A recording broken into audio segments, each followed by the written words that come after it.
Mengidentifikasikan informasi dalam cerita sejarah, yaitu secara umum cerita sejarah adalah karangan atau cerita yang menyajikan peristiwa atau kejadian.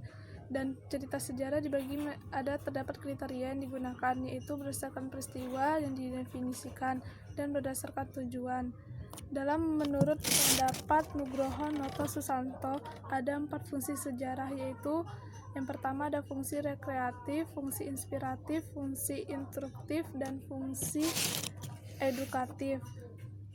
Selanjutnya kita masuk dalam menganalisis kebahasaan cerita atau novel sejarah, yaitu diartikan sebagai penguraian cerita dalam bagian-bagian yang lebih detail. Dalam hal ini dibagi menjadi 2 kriteria, yaitu ada kriteria menganalisis berbentuk fakta dan kriteria menganalisis berbentuk fiksi.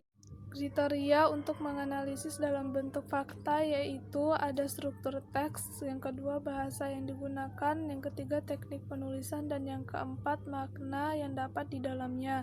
Selanjutnya itu kriteria yang dibentuk dalam berbentuk fiksi, yaitu ada tema, alur, penokohan, latar belakang, sudut pandang, majas, dan nilai didik. Kaidah kebahasaan cerita atau novel sejarah, yang pertama menggunakan kata benda, menggunakan tokoh sentral, menggunakan kata sifat, menggunakan konjungsi, menggunakan gambaran atau kejadian, menggunakan frasa adverb.